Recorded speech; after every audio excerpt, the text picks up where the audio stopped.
Well, our big focus is the big deal in the desert. The United States and Saudi Arabia have signed a $142 billion arms deal. As US President Donald Trump said, Washington had no stronger partner than the Gulf nation. The first day of Trump's Middle East trip also saw a flurry of deals for US tech companies announced at the Saudi-US Investment Summit, the biggest of which was NVIDIA, which said that it would sell thousands of AI chips in Saudi Arabia. Now, for years, the US-Saudi Arabia relationship, it's actually revolved around oil and defense. But this week's state visit by Donald Trump to Riyadh strongly signals a pivot to technology. This as the regions find common ground not in petroleum, but in rich wells of investment capital. Trump's visit included an aerial escort by Saudi F-16 planes, as we covered, and a ceremony in the opulent Saudi royal court. And it was attended by the who's who of AI's high priests, including NVIDIA CEO Jensen Huang, OpenAI CEO Sam Altman, Tesla CEO and first buddy Elon Musk, as well as leaders of Amazon, Google, Uber, among others. Trump has scored a symbolic victory at the summit when Riyadh's pledged to invest $1 trillion in the US. But that staggering number will test Trump and Saudi Crown Prince Mohammed Bin Salman's ability to actually match their rhetoric with reality. But just listen in to some of the key highlights. My fervent hope, wish, and even my dream that Saudi Arabia will soon be joining the Abraham Accords. I think it'll be a tremendous tribute to your country, and it will be something that's really going to be very important for the future of the Middle East. I want to make a deal with Iran. If I can make a deal with Iran, I'll be very happy if we're going to make your region and the world a safer place. But if Iran's leadership rejects this olive branch and continues to attack their neighbors, then we will have no choice but to inflict massive, maximum pressure.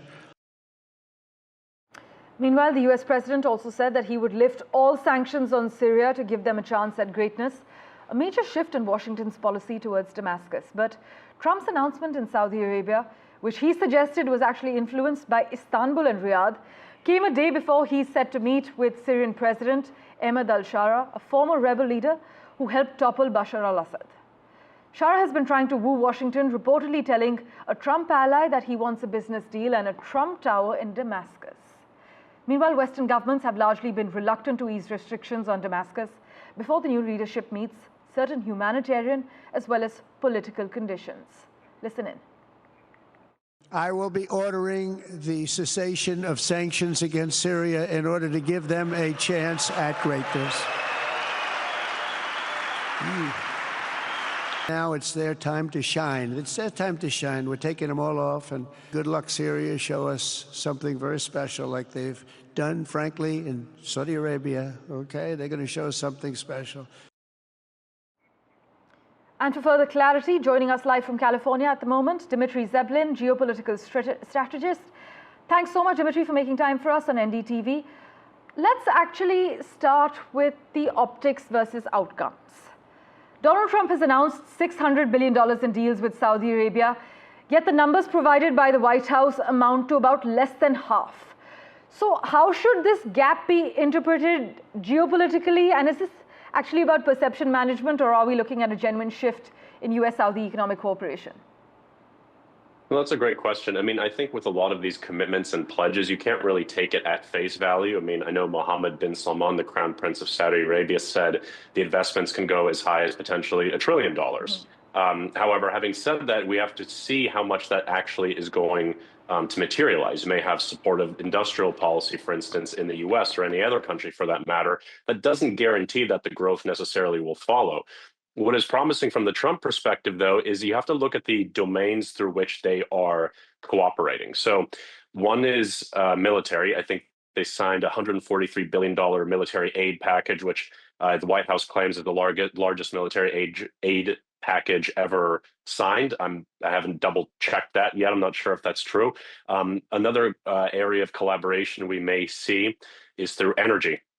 Energy is a really big one. Obviously, the U.S. has repeatedly talked about energy dominance. Obviously, that has been one of the areas through which Saudi Arabia and the U.S. have cooperated, a sort of arms for oil kind of paradigm. And then thirdly, the other avenue, and we're seeing this certainly reflected in the private markets as well, is increasing U.S.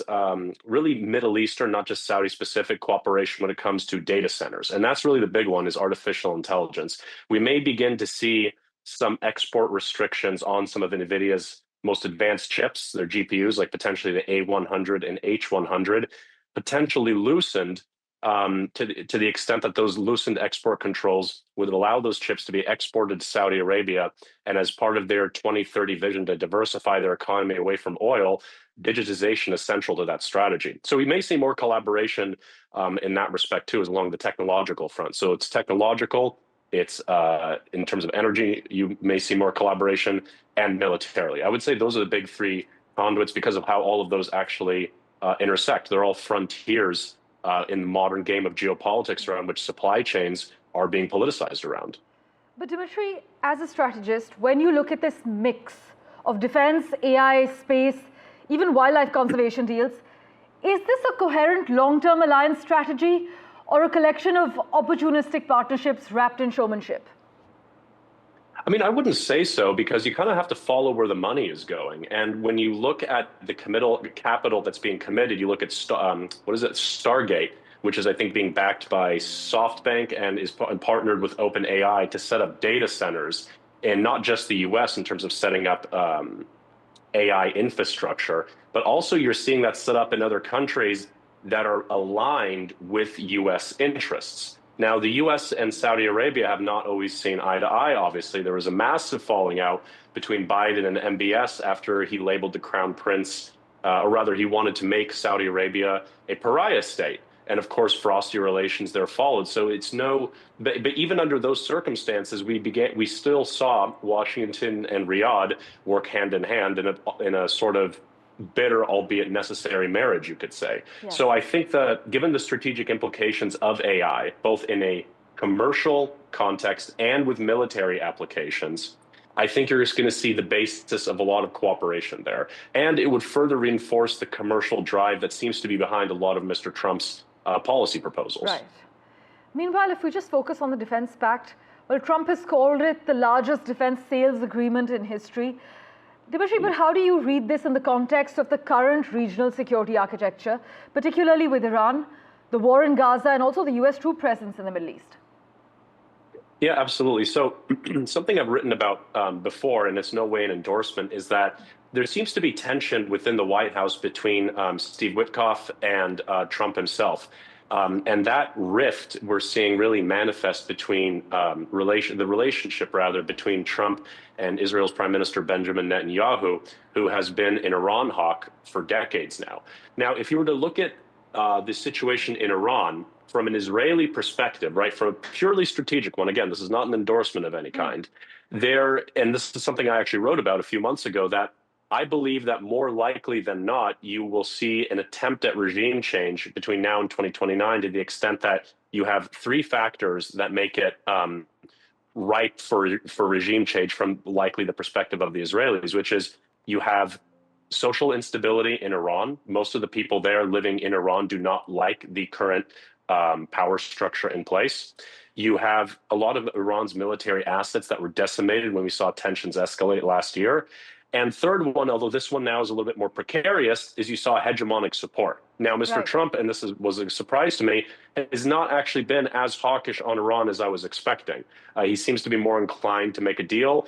To the extent that this falls in line with his more isolationist policy of not wanting to involve the U.S. in foreign wars, that makes sense. I think in terms of the broader security architecture, having that military package with Saudi Arabia is a way to sweeten the deal in order to have them join the Abraham Accords. Because Saudi Arabia stewards, let's not forget, Islam's two most holiest cities, Mecca and Medina. Yes. Having them recognize Israel formally would serve as a huge legitimizing force in the Middle East and could carry tremendous strategic value to Israel. But the Saudis know that, so they're not going to give it up easily. Right. So I think to that extent, if we do see Iran continue to try to enrich its uranium program past a certain threshold, at some point something's got to give, because permanent stalemate is just simply not possible. At some point, Right. something has to tip one way or another. Well, we'll be keeping a close eye on all the developments. Dimitri, as always, thanks so much for making time for us and joining us on NDTV.